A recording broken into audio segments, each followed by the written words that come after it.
안녕하세요. 지식채널의 샬스카입니다.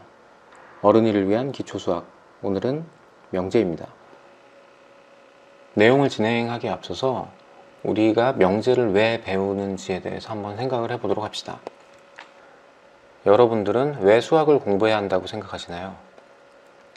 누구는 시험을 잘 보기 위해서 라고 생각하실 수도 있고, 누구는 대학을 잘 가기 위해서, 또는 계산을 잘하기 위해서 등등 여러 가지 이유가 있겠지만, 예전부터 많은 사람들이 수학을 어떻게 생각을 했었냐면 사고력과 논리력을 키우고 연습하기 위한 수단으로서 수학을 많이 공부를 했습니다. 그 일례로 그리 오래되지 않은 예전에는 철학자가 수학자인 경우가 굉장히 많았습니다. 이성을 갈고 닦기 위한 도구로서 수학을 많이 공부를 했던 것이죠. 오늘 하게 될 명제 부분은 계산을 잘하기 위해서 도움이 되는 부분이라기보다는 방금 말씀드린 이성을 갈고 닦기 위한 수단으로서의 수학을 공부하기 위함이라고 생각하시면 좋겠습니다. 현대 수학은 논증을 근간으로 하고 있습니다. 우리가 지금까지 공부를 하면서 느낀 수학이라고 하면 계산을 떠올리기가 쉬운데, 사실은 그 계산을 하기 위한 논리적인 바탕이 진짜 수학이라고 할 수 있겠습니다. 우리가 어떤 문제를 해결하기 위해 사용하는 공식이나 정리 같은 경우는 이미 누군가가 논리적으로 증명을 해놓은 것들입니다. 증명이 되어 있기 때문에 우리는 그 내용이 옳은 것을 알고 사용을 하게 되는 것이죠. 오늘 함께 공부할 부분은 그런 논리를 펼칠 때 어떤 언어와 방법을 사용하는지 알아보는 것입니다. 그러면 함께 공부해 보도록 하겠습니다. 첫 번째로 명제와 조건에 대해서 살펴보겠습니다. 명제라고 하는 것은 참, 거짓을 구별할 수 있는 문장이나 식을 의미합니다. 예를 들어 2는 4의 약수이다.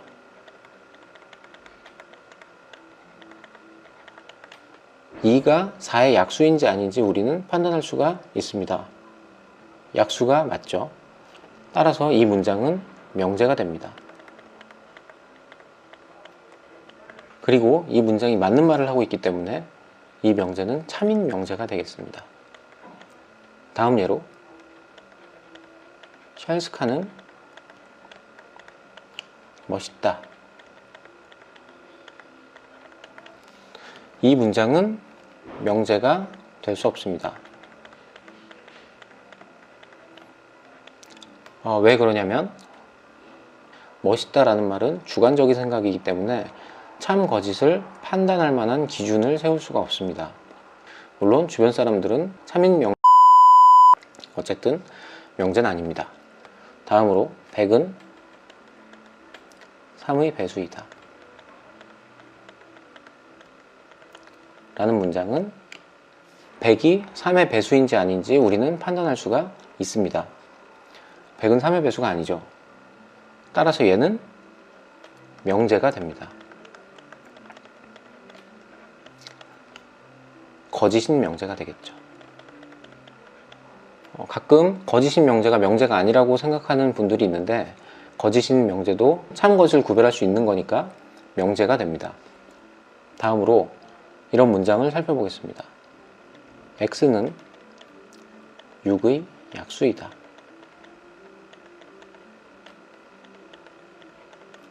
자, 이 문장은 명제가 될까요? 안 될까요? 명제가 될 수 없겠죠. 왜냐하면 x 값이 뭔지 모르기 때문에 이 x가 6의 약수인지 아닌지 판단할 방법이 없습니다. 따라서 이 문장은 명제가 아닙니다. 하지만 x 값이 어떤 값이냐에 따라서 참이 될 수도 있고 거짓이 될 수도 있는 그런 문장이죠. 그래서 이런 문장을 우리는 조건이라고 얘기를 합니다. 위에서 정의를 살펴보면 조건은 미지수를 포함하고 있고, 그 미지수에 따라 참인지 거짓인지 여부가 판단되는 문장 또는 식을 의미합니다. 바로 방금 보았던 이 예제와 같은 문장을 이야기하겠죠. 조건은 보통 알파벳 소문자를 이용해서 많이 표현을 합니다. 그래서 x는 6의 약수이다 라는 조건을 p라는 이름을 붙여주겠습니다. 보통 알파벳으로 표현을 하지만 해당 조건이 어떤 문자를 미지수로 갖는지를 표현하기 위해서 px라고도 써줍니다. 그러면 이 조건 p가 주어졌을 때 이 조건 p를 참으로 만드는 x값들의 모임을 생각을 해보겠습니다. x는 6의 약수이다 라는 조건이 참여되기 위해선 x가 6의 약수가 되면 되겠죠. 따라서 x는 1 또는 2 또는 3 또는 6이 되면 이 조건은 참이 됩니다. 어떤 조건을 참으로 만드는 값들의 모임을 그 조건의 진리집합이라고 이야기를 합니다. 보통은 조건의 이름에 대문자를 써서 표현을 많이 합니다. 정의를 살펴보면 진리집합이라고 하는 것은 조건을 참으로 만드는 미지수의 값을 모아놓은 집합입니다. 자, 이번엔 어떤 명제 또는 조건이 주어졌을 때 그 명제 또는 조건을 조작하는 방법에 대해서 살펴보겠습니다. 첫 번째로 부정에 대해서 살펴보겠습니다. 부정이라고 하는 것은 원래 명제의 반대말을 의미합니다. 앞서서 했던 명제들을 예를 들자면 2는 4의 약수이다.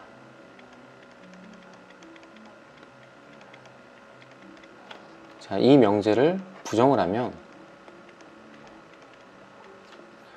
2는 4의 약수가 아니다가 되겠습니다.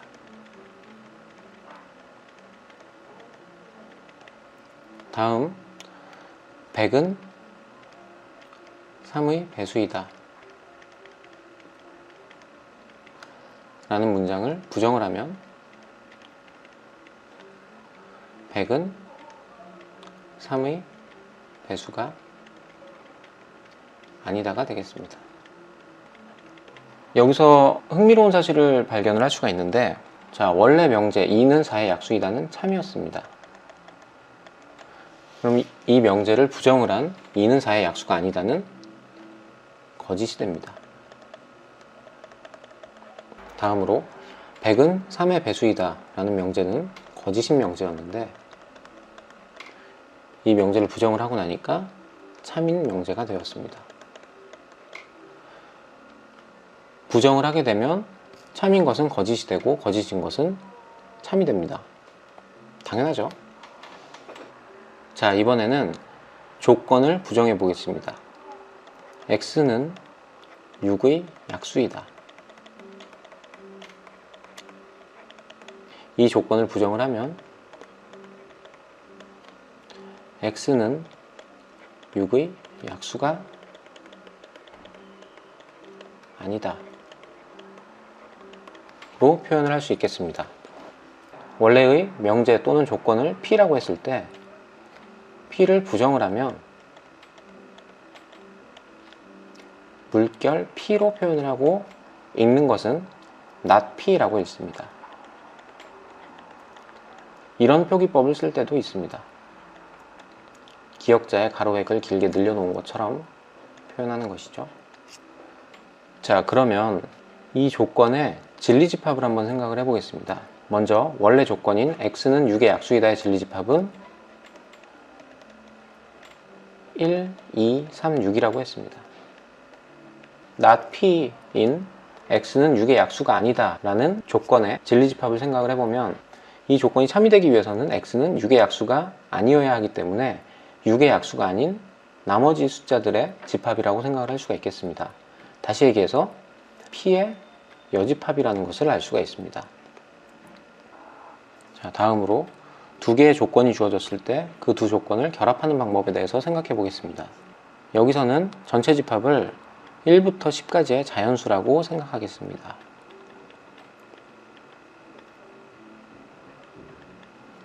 P라는 조건을 X는 6의 약수라고 하고 Q라는 조건을 X는 3의 배수라고 하겠습니다. 자, 그러면 조건 P의 진리집합은 1, 2, 3, 6이 될 것이고 조건 Q의 진리집합은 3, 6, 9가 될 것입니다. 자, 여기서 P 또는 Q라는 것을 생각해 보겠습니다. 자, P, Q가 각각 X에 대한 조건이기 때문에 P 또는 Q라는 문장도 X에 대한 조건이 되겠습니다. P 또는 Q를 문장으로 표현을 해보면 X는 6의 약수 또는 3의 배수라고 표현을 할 수 있겠습니다. 다시 얘기해서 x는 6의 약수이거나 3의 배수라는 조건이 되겠습니다.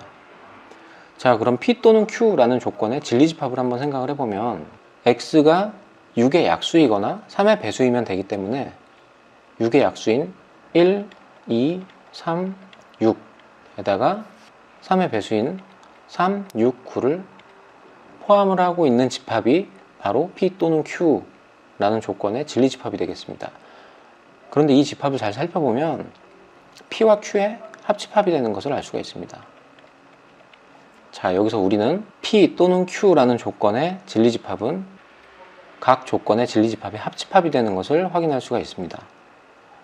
다음으로 p 그리고 q라는 조건을 생각을 해보겠습니다. p 그리고 q라는 것은 x는 6의 약수 그리고 3의 배수가 되겠습니다. 다시 얘기해서 x는 6의 약수이고 그리고 3의 배수이기 때문에 이 p 그리고 q라는 조건의 진리집합을 생각을 해보면 6의 약수인 동시에 3의 배수인 것을 찾아주면 되겠습니다. 3, 6이 되겠죠. 자, 근데 이거는 p와 q의 교집합이 되는 것을 알 수가 있습니다. 자, 우리는 p 또는 q라는 형태로 두 조건을 결합한 형태를 논리합이라고 표현을 할 것이고 p 그리고 q 형태로 결합한 조건을 논리곱이라고 표현을 할 겁니다. 그리고 논리합은 p 라고 표현을 할 것이고 두 조건의 논리곱은 라는 표기법을 사용을 하겠습니다. 자, 그러면 앞서서 살펴본 부정과 논리합, 논리곱을 섞으면 어떤 일이 발생하는지 확인을 해보겠습니다. p 또는 q라는 조건의 부정을 생각해 보겠습니다. 이 조건의 진리집합을 한번 생각을 해보면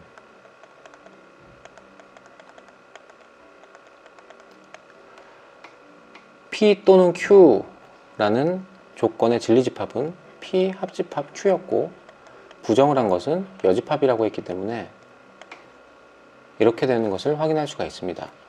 이 집합은 우리가 앞서 집합에서 공부한 내용 중 드모르간의 법칙을 적용을 하면 p의 여집합, 교집합, q의 여집합이 되는 것을 알 수 있습니다. 자, 그러면 이 진리집합을 갖는 조건을 생각을 해보면 진리집합이 p의 여집합인 조건은 not p가 되고 진리집합이 q의 여집합이 되는 것은 not q가 됩니다. 또한 진리집합의 교집합은 논리곱을 의미하는 거기 때문에 그리고로 연결되는 것을 찾을 수 있습니다. 다시 얘기해서 또는을 부정을 하면 그리고가 되는 것을 확인할 수 있습니다. 같은 방법으로 p 그리고 q라는 조건을 부정을 한 조건에 대해서 진리집합을 구해주면 p 교집합 q의 여집합이 될 것이고 드모르간의 법칙을 통해서 p의 여집합, 합집합, q의 여집합이 되고 얘를 다시 조건으로 바꿔주면 not p 또는 not q가 되는 것을 확인할 수 있습니다. 자, 그러면 지금까지 공부한 내용을 토대로 몇 개 연습을 해보겠습니다. p라는 조건을 2보다 큰 x라고 합시다. 자, 그러면 not p는 뭐가 될지 생각을 해보겠습니다. p라는 조건의 진리집합을 수직선에 표현을 하면 2보다 큰 x들의 모임이기 때문에 이쪽 부분이 되는 것을 확인할 수가 있습니다. 자, 그럼 not p는 p라는 진리집합의 여집합을 의미하기 때문에 이 부분이 되는 것을 확인할 수 있습니다. 자, 이거를 식으로 표현을 하자면 x는 2보다 작거나 같다라고 표현할 수 있겠습니다. 자, 크다를 부정을 하면 작거나 같다가 되는 것을 알 수 있습니다. 그러면 작다를 부정을 하면 크거나 같다가 되는 것도 쉽게 알 수 있겠죠. 자, 그럼 두 번째로 조금 더 복잡하게 조건 P를 이렇게 주겠습니다.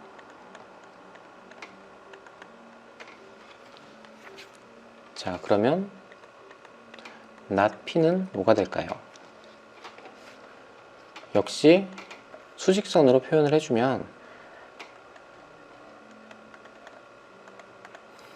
조건 P의 진리집합은 이 사이 영역이 되겠습니다. 자, 그럼 조건 not P의 진리집합은 이 부분이 되는 것을 확인할 수가 있습니다.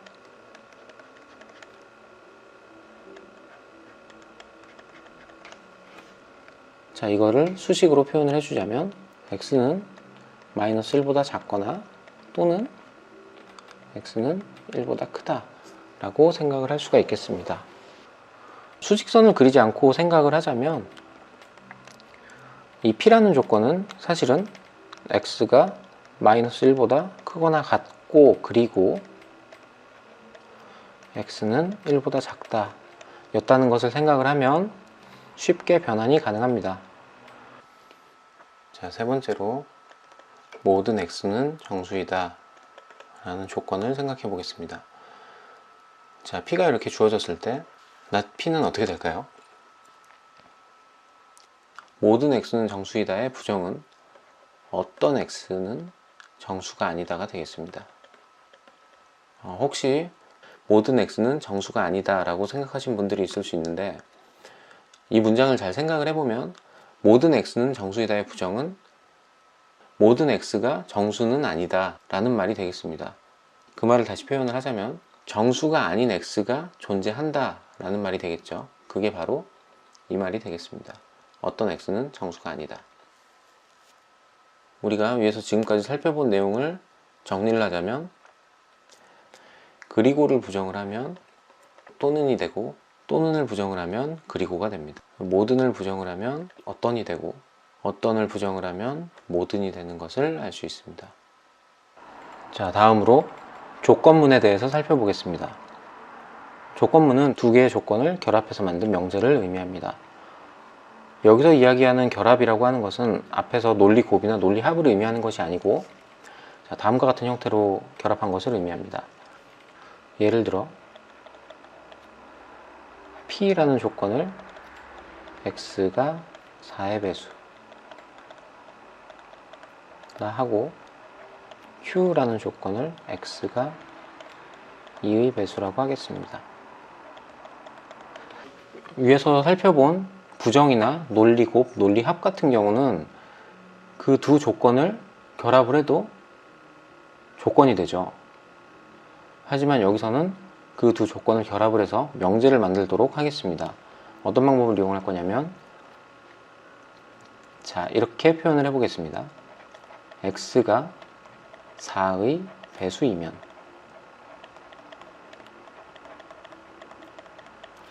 x가 2의 배수이다.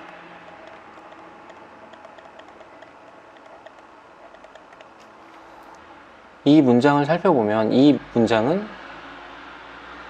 조건일까요? 명제일까요? 잘 생각을 해보면 이게 명제가 되는 것을 확인할 수가 있습니다.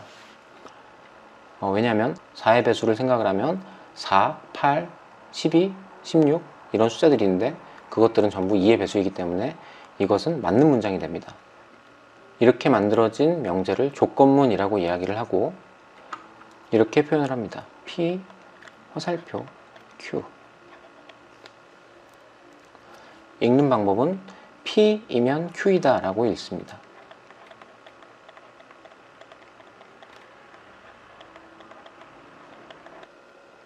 이렇게 표현을 했을 때 화살표 앞부분에 있는 조건 P를 가정이라고 이야기를 하고 화살표 뒤쪽에 있는 조건 Q를 결론이라고 이야기합니다. 특히 P이면 Q이다가 참이 될 때 화살표를 두 줄로 해서 P이면 Q이다 라고 표현을 해줍니다. 자, 이 표기법이 바로 이 명제가 참이다 라는 것을 의미합니다. 두 조건을 이용을 해서 조건문을 만들었을 때 그 명제가 참인지 거짓인지를 판단하는 것은 대부분의 경우에 굉장히 헷갈립니다. 이게 참일까 거짓일까 한참 생각을 해야 되는데, 이걸 좀 쉽게 확인할 수 있는 방법이 있습니다. 각 조건의 진리집합을 이용을 하는 것인데, 자, 먼저 조건 P의 진리집합을 생각해 보겠습니다. 4의 배수라고 했기 때문에 조건 P의 진리집합은 4, 8, 12, 16 이렇게 증가하는 집합이 될 것이고, 조건 Q의 진리집합은 2의 배수이기 때문에 2, 4, 6, 8 이렇게 증가하는 집합이 되겠습니다. 자, 그래서 P이면 Q이다가 참이 되기 위해선 각각의 진리집합의 포함관계가 이렇게 되어야 됩니다. 자, 이 화살을 받는 쪽에 있는 조건의 진리집합이 화살을 주는 쪽에 있는 조건의 진리집합을 포함하고 있어야 됩니다. 이걸 기억하기 쉬운 방법으로는 구멍이 뚫린 쪽으로 화살이 나간다라고 생각을 하면 쉽게 기억이 되는데, 이 부분은 여러분들의 선택에 맡기겠습니다. 어쨌든 결론의 진리집합이 가정의 진리집합을 포함을 하고 있으면 그 명제는 참이 됩니다. 자, 그렇다면 P이면 Q이다가 거짓이 될 때는 어떻게 된다는 의미일까요? 이게 거짓이라는 얘기는 각 진리집합을 생각을 했을 때 P가 Q에 포함되지 않는다 라는 말이 될 것이고, P가 Q에 포함되지 않는다 라고 하는 것은 P에 있는 원소들 중 어떤 것은 Q에 포함되지 않는다 라는 말이 되겠죠. 예를 들어서 생각을 해보겠습니다. 앞에서 살펴본 예에서 가정과 결론의 순서를 바꿔서 생각을 해보겠습니다. Q이면 P이다 라는 명제를 생각해 보겠습니다. 자, 얘를 문장으로 표현을 하면 X가 2의 배수이면 X가 4의 배수이다.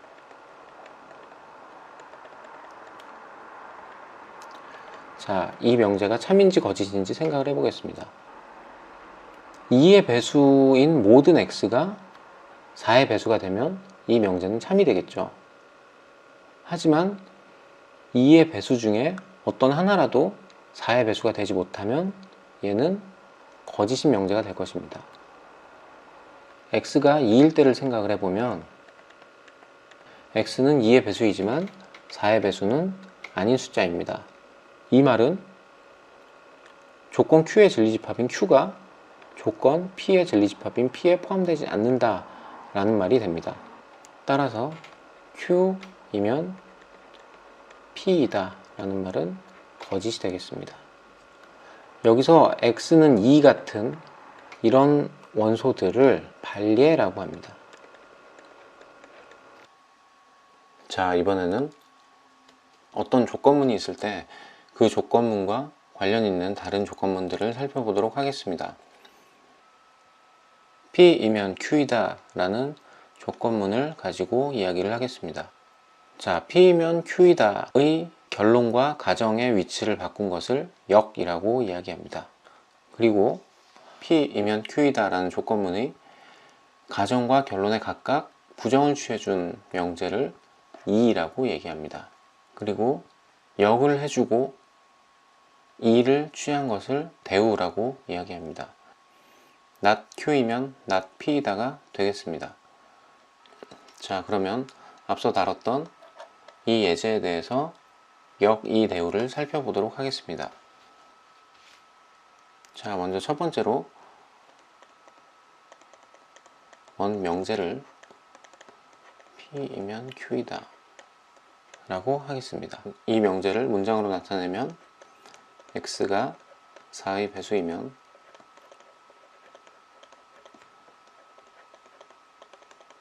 이의 배수이다 가 되겠습니다. 그러면 원 명제의 역을 살펴보겠습니다. 역은 앞서 말씀드렸다시피 가정과 결론의 위치를 바꿔준 조건문을 의미합니다. Q이면 P이다가 되겠죠. 자, 얘도 문장으로 표현을 해주면 X가 2의 배수이면 4의 배수이다가 되겠습니다. 자, 다음 원래 명제의 이 명제를 생각을 해보면 이는 가정과 결론에 각각 부정을 취한 명제라고 했기 때문에 not P이면 not Q이다 가 되는 것을 알 수 있습니다. 이것은 X가 4의 배수가 아니면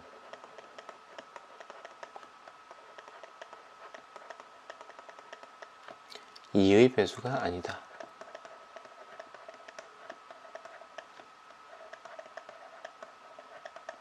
가 되겠습니다. 자, 끝으로 대우 명제를 생각을 해보면 대우 명제는 역과 이를 한 번씩 취한 명제이기 때문에 not Q이면 not P이다가 됩니다.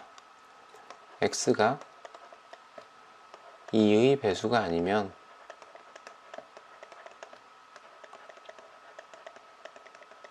사의 배수가 아니다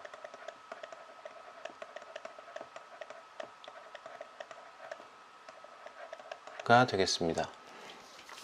우리가 지금 만든 네 가지 명제의 참거짓을 확인해 보도록 하겠습니다. 먼저 원래 명제 X가 4의 배수이면 2의 배수이다는 참이죠. 다음으로 역 명제를 살펴보면 X가 2의 배수이면 4의 배수이다 라는 말은 거짓입니다.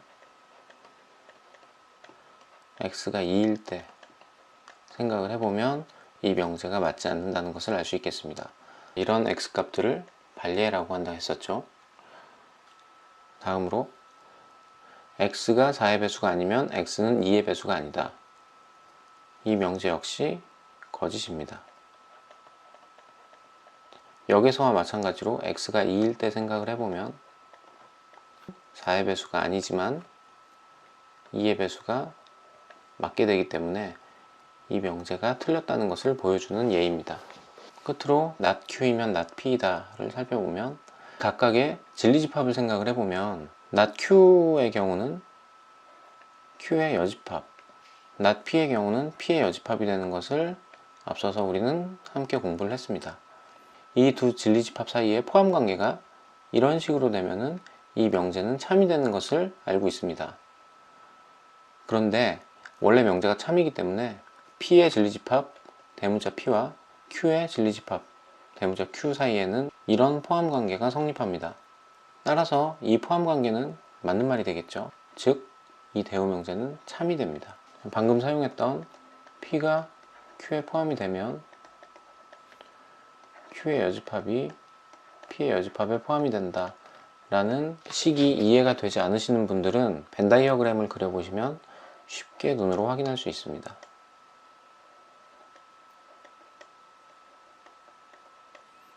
자, 이렇게 놓으면 Q의 여집합이 P의 여집합에 포함된다는 걸 쉽게 확인할 수가 있죠.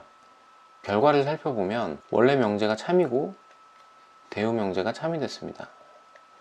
그리고 역 명제는 거짓이고 이 명제도 거짓이 나왔습니다. 자, 이게 우연처럼 각각이 같게 나온 것은 아닙니다. 항상 이게 이렇게 나오게 되어 있는데 조금 전에 살펴보았던 P가 Q에 포함되면 Q의 여집합이 P의 여집합에 포함된다 라는 이 명제가 참이기 때문에 원래 명제가 참이면 대우 명제가 항상 참이 됩니다. 반대로 원래 명제가 거짓이면 대우 명제는 항상 거짓이 됩니다. 또한 역하고 이 사이의 관계를 보면 역은 이의 대우 명제고 이는 역의 대우 명제가 되기 때문에 역과 이는 마찬가지로 참 거짓이 항상 함께 다닙니다. 자, 그러면 원래 명제와 역 명제 사이의 관계가 없습니다. 원래 명제가 참일 때 역은 참일 수도 있고 거짓일 수도 있습니다. 그거는 명제에 따라 다르기 때문에 주의 깊게 살펴보실 필요가 있습니다. 이 대우 명제 같은 경우는 명제를 증명을 할 때 대우 명제를 증명을 함으로써 원명제가 참이다 라는 것을 보이는 경우도 있습니다. 자, 다음으로 증명에 대해서 살펴보겠습니다. 논리학을 보면 크게 세 가지 종류의 추론하는 방법이 있습니다. 그 첫 번째로 귀납적 추론이라는 것이 있습니다. 이 귀납적 추론이라고 하는 것은 경험적인 것을 토대로 해서 추론을 하게 되는 것이죠. 예를 들면 일주일 전부터 하늘을 관측한 결과 계속 동쪽에서 해가 떴기 때문에 내일도 동쪽에서 해가 뜰 것이다 라고 추론하는 것이 귀납적인 추론입니다. 다음 두 번째로 유비 추론이라는 것이 있습니다. 흔히 우리가 유추한다 라고 줄여서 얘기하는 것이죠.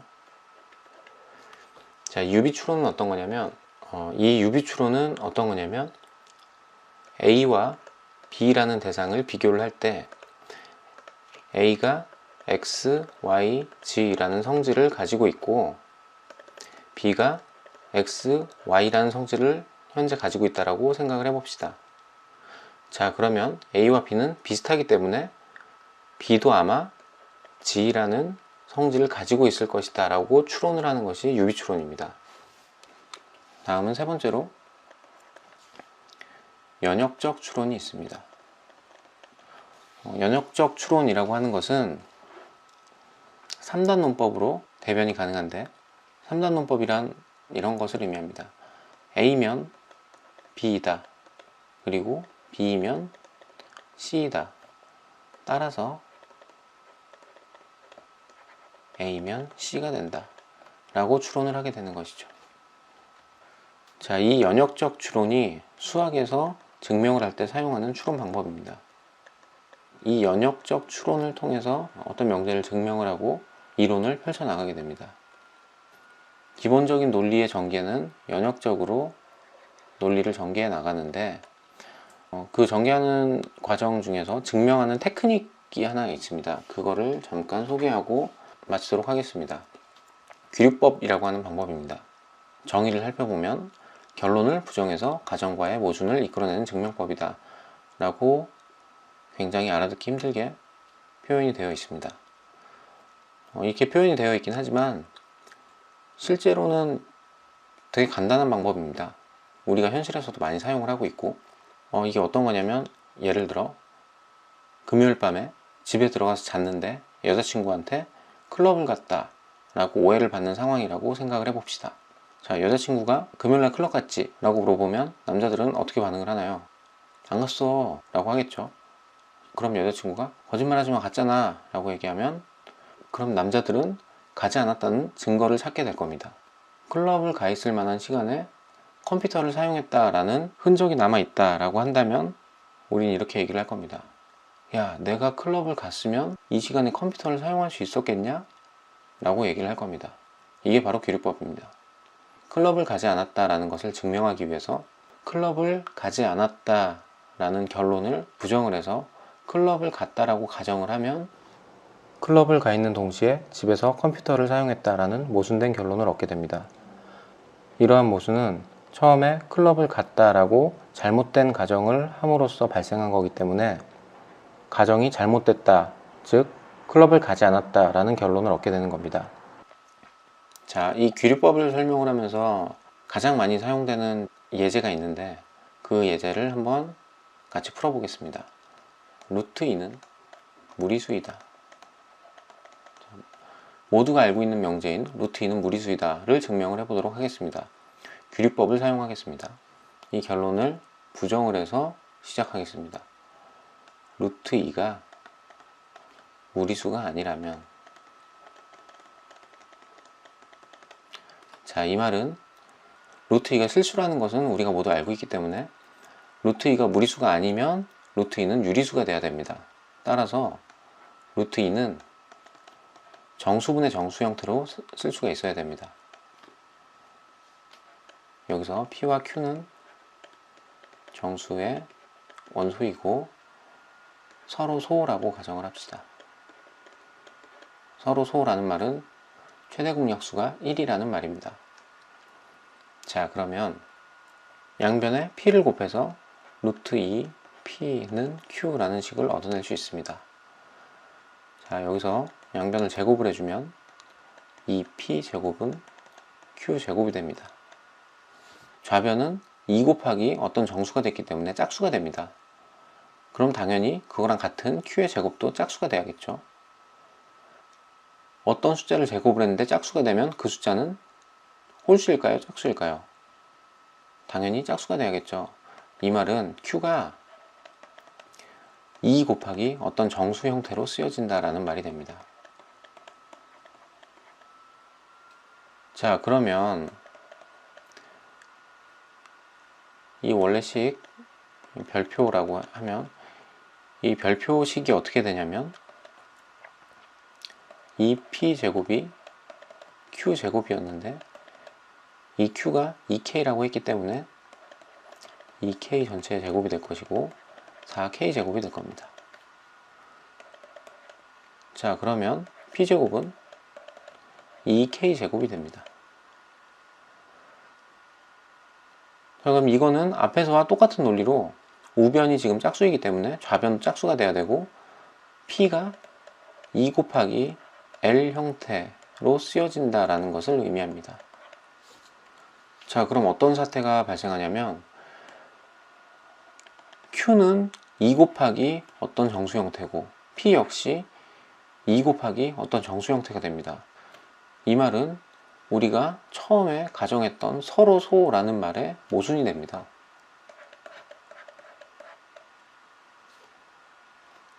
왜 이런 모순이 발생했냐면 처음에 무리수가 아니다 라고 가정을 했기 때문에 문제가 발생한 겁니다. 따라서 루트 2는 무리수이다 라고 증명이 완료가 됩니다.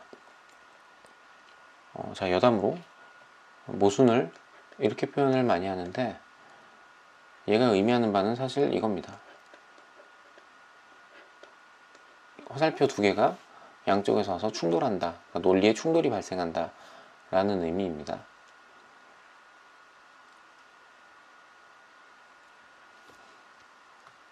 자, 그러면 재미없는 명제 부분을 이쯤에서 마무리하고 다음부터는 좀 더 재미난 주제로 만나 뵙겠습니다.